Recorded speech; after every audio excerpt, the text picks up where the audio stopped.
জান্নাতে শুধু একজনকে বলা হবে, যত তেলাওয়াত জানো তেলাওয়াত করতে থাকো, যত দূর যাইতে পারবা পুরা জান্নাতটা আল্লাহ তোমার দিয়ে দিবে। সুবহানাল্লাহ। আসসালামু আলাইকুম ওয়া রাহমাতুল্লাহি ওয়া বারাকাতুহু। যে ত্যাগ কোরবানিটা হচ্ছে শুধু ইমানদারদের, ইসলামী আন্দোলনের, যেটা বহুবার বলেছি, গোটা মানব জাতির জন্য। লাকাদ খালাকনাল ইনসানা ফি কাবাদ ইয়া আইয়ুহাল ইনসান। মানুষদের প্রতি আল্লাহর নির্দেশনা হচ্ছে যে মানুষকে আল্লাহ তাআলা সৃষ্টি করেছেন, মানুষকে আল্লাহ তাআলা সৃষ্টি করেছেন কষ্টের জন্য, ত্যাগ এবং কোরবানির জন্য। সুতরাং এটার তো ন্যাচারাল, এর মধ্যে আপনি আনন্দ খুঁজবেন। আল্লাহ তাআলার কাছে আমরা সাহায্য চাই, শেষ পর্যন্ত তিনি আমাদেরকে আজকের এই শিক্ষা শিবিরকে দয়া, নিরাপত্তা, অনুগ্রহের চাদরে আবৃত রাখেন।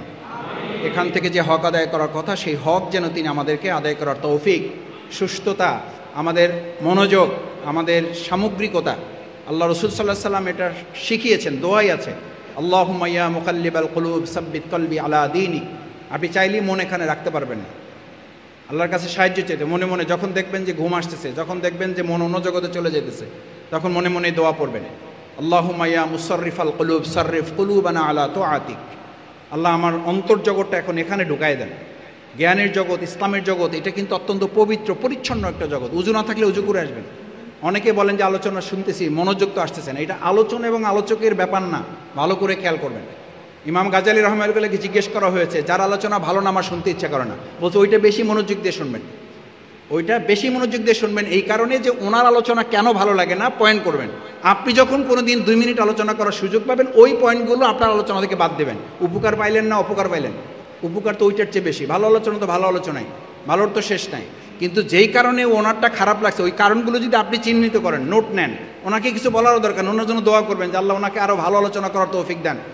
এই জন্য গাজ্জালী রাহমাতুল্লাহ বলছেন, যার আলোচনা শুনতে ভালো লাগে না, ওইটা বেশি মনোযোগ দিয়ে শুনবা। তাতে 3টে উপকার: 1, নেতিবাচক দিকগুলো আবিষ্কার করতে পারবা; 2, তোমার মধ্যে ধৈর্য, সহনশীলতা তৈরি হবে। যে গুণ আল্লাহ তাআলা বলেছেন ইন্নাল্লাহা মা'আস সাবিরিন, ধৈর্যের গুণাবলী কার মধ্যে থাকলে আমি তার সাথে আছি। 3 নম্বর হচ্ছে, যার আলোচনা ভালো লাগে তারটা এই কারণে শুনবা যেন তুমি একটা নিরহংকারী মানুষ হইতে পারো।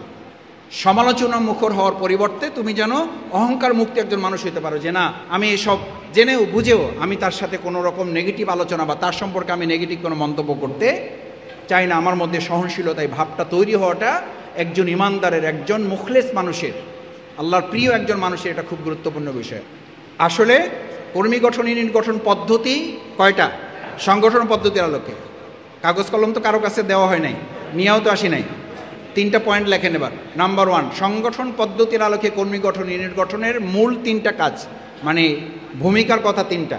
নাম্বার 1, কম কাজ করলেও বরকত বেশি পাবেন। সংগঠন পদ্ধতির আলোকে কাজ করলে, কাজ কম করলে বরকত বেশি পাবেন, বেশি পাবেন। মানে এটা ওই সুন্নাত আর বেদাতের মতো। তা আমরা তো ওটা শরীয়তের এত কঠিন মাসালা না, সুন্নাত বেদাত তো একটা কঠিন মাসালা। এখানে হলো বরকতটা বেশি পাবেন, কাজ কম হবে, বরকতটা বেশি পাবেন। 2, সংগঠন পদ্ধতির আলোকে করলে কঠিন কাজটাও আপনার কাছে সহজ লাগবে। সুতরাং আপনি যখন মেনে কাজ করবেন, জেনে কাজ করবেন, তখন আপনার কঠিন কাজটা কি হবে? সহজ হবে, পারা যাবে ইনশাল্লাহ, সংগঠন পদ্ধতির আলোকে। নাম্বার 3, সবচেয়ে গুরুত্বপূর্ণ, সেটা হলো যে আপনি যখন সংগঠন পদ্ধতির আলোকে কর্মী গঠন, ইউনিট গঠন করবেন, এর আলোকে যে কর্মী এবং ইউনিট গঠন হবে ওটাও সাংগঠনিক হবে, নাহলে এরাও অসাংগঠনিক হবে, তারাও বুঝতে পারবে না। সংগঠন পদ্ধতির আলোকে যখন আপনি এটা করবেন, তখন ওটা সাংগঠনিক সিস্টেমেই তারা গড়ে উঠবে, তারাও শিখবে যে এভাবে ইউনিট গঠন হয়, এভাবে কর্মী গঠন হয়। নাহলে আপনার মতো করে যখন তৈরি করবেন, তারা ওই আপনার মতো তৈরি হবে, তারা সাংগঠনিক সিস্টেমে গড়ে উঠবে না। খালি আলোচনা উঠলেই আওয়ামী লীগ, বিএনপি আর সাধারণ মানুষের দিকে টার্গেট করে না, টার্গেট শফিকুল ইসলাম মাসুদ যেন আগে নিজের সদর, নিজের বুকটার দিকে আগে এই আঙ্গুল। প্রফেসর মরহুম নাজির আহমেদ স্যার বলতেন, আলোচনা যেই করো, জামাতের সহযোগী কর্মী পর্যন্ত, জামাতের নেতা না, কর্মী পর্যন্ত, সহযোগী পর্যন্ত, আলোচনায় আঙ্গুল যেন এরকম না যায়, আলোচনা আঙ্গুল যেন এরকম হয়। সংগ্রামী ভাইয়ের আমার, এই প্র্যাকটিস করেন বাসায় বসে। আমি মাঝে মাঝে আয়নার সামনে দাঁড়াই করি, সংগ্রামী ভাইয়েরা আমার, কে? আপনি না আমি? আমি। এই সংগ্রামী ভাই আগে আমার হওয়া লাগবে। সংগ্রামী ভাইয়েরা আমার, প্রয়োজনে আমাদের জীবন দিতে হবে, আপনি না আমি। জামাতের রোকন, অসংখ্য কর্মী মসজিদে উপস্থিত, ওই কর্মীদের মধ্যে হাফেজ আছে, কারি আছে, মাওলানা আছে না? নাই। জানছে আপনি রোকন, ইমামতিতে কারে দেওয়ার চেষ্টা করে হাফেজ, ওলামা আর কারিরা? কারে দেয়? কারে দেয় বলেন? এটা আসতে বলেন কেন? কেন নিজের মধ্যে আত্মোপলব্ধিটা তৈরি হয় না? এটা তো শুধু রোকনিয়াতের জন্য, এটা তো শুধু ইমামতি করার জন্য না। আপনার তেলাওয়াত সুন্দর না, আপনার নামাজ সুন্দর না। জান্নাতে শুধু একজনকে বলা হবে, যত তেলাওয়াত জানো তেলাওয়াত করতে থাকো, যত দূর যাইতে পারবা পুরা জান্নাতটা আল্লাহ তোমার দিয়ে দিবে। সুবহানাল্লাহ। যেই জান্নাতে ঢোকার পরে শুধু তাকে এটা বলাই হবে, যতদূর পারো তেলাওয়াত করতে থাকো, যতদূর তেলাওয়াত চলবে গোটা জান্নাত তোমার আল্লাহ দিয়ে দেবে। আল্লাহ তাআলা জান্নাতীদেরকে একত্রিত করে সম্ভাষিত করবেন, জান্নাতি কোনো খাবার দিয়ে না, সম্ভাষিত করবেন তেলাওয়াত দিয়ে। সুবহানাল্লাহ। যে আল্লাহ কোরআন নাজিল করেছেন সে আল্লাহর তেলাওয়াত যদি আমরা ওই দিন শুনতে পাই, আর কি লাগে? টিচার বলতেন যে জাতির কে ঠিক করবে, যেই জাতি সিগারেটের গায়ে মৃত্যু ঘটায় লেখা দেখেও 11টা না খাইলে দিন পার করতে পারে না। তাহলে কয়টা হইল? নিজেরা রাখবেন, দায়িত্বশীলগণ লিখে দিবেন, ঘুমাতে যাওয়ার পূর্বে ফজরে নামাজের সময় খোঁজ নেওয়া, এরপরে ইসলামের মৌলিক বইগুলো পড়বেন, সিলেবাস শেষ করবেন ইনশাল্লাহ। এরপরে তাদের নিয়ে ছোট ছোট টিএস প্রোগ্রাম করা, কর্মী বানাইতে হলে তাদেরকে প্রোগ্রাম কেন্দ্রিক করতে হবে, প্রোগ্রামে অ্যাটেনশন দেওয়াইতে হবে। যে আল্লাহর দেওয়া সম্পদ না হলে আপনি 1 সেকেন্ড না, 1 ন্যানো সেকেন্ড না, 1 মাইক্রো সেকেন্ড চলতে পারেন না। যিনি বলেন আমার আগামী মাস কিভাবে চলবে, আর আপনার 1 সেকেন্ড কিভাবে চলবে আপনি বুঝেন না? যে কার্বন ডাই অক্সাইডটা ছেড়েছেন আর যে অক্সিজেনটা গ্রহণ করবেন, এটা যদি এখন অনুমোদন না হয়, কত টাকা বিল পরিশোধ করেছেন এই অক্সিজেনের জন্য? অনলাইনে না অ্যানালগে জমা দেন? কোন অ্যাকাউন্টে জমা দেন? এটা কোন অ্যাকাউন্টে? এত কি ভাবেন ভবিষ্যৎ কি? ভবিষ্যৎ তো অক্সিজেন। এই এখন কার্বন ডাই অক্সাইডটা ছেড়েছেন, অক্সিজেনটা আর যদি না ঢোকে এখন কি কারণ লাগবে?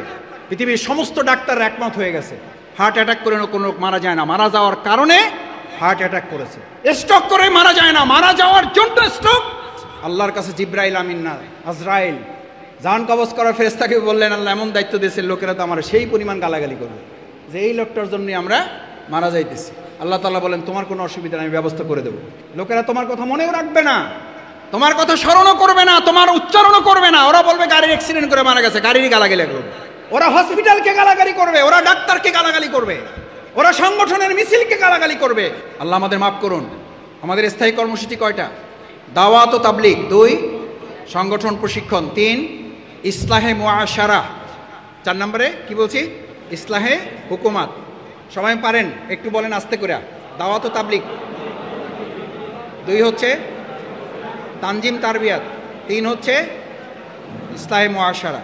সংগঠন পদ্ধতির আলোকে কর্মী গঠন, ইউনিট গঠন মাস বাস্তবায়ন এবং সংগঠন পদ্ধতির আলোকে কর্মী গঠন, ইউনিট গঠন প্রক্রিয়ার সাথে সদস্য প্রার্থী ভাইয়েরা এখানে যারা আসছেন, আমরা বাকি জীবনটা শপথের আলোকে সংগঠন পদ্ধতির আলোকে কর্মী গঠন, ইউনিট গঠনের কাজ বাস্তবায়ন করার তৌফিক দান করুন।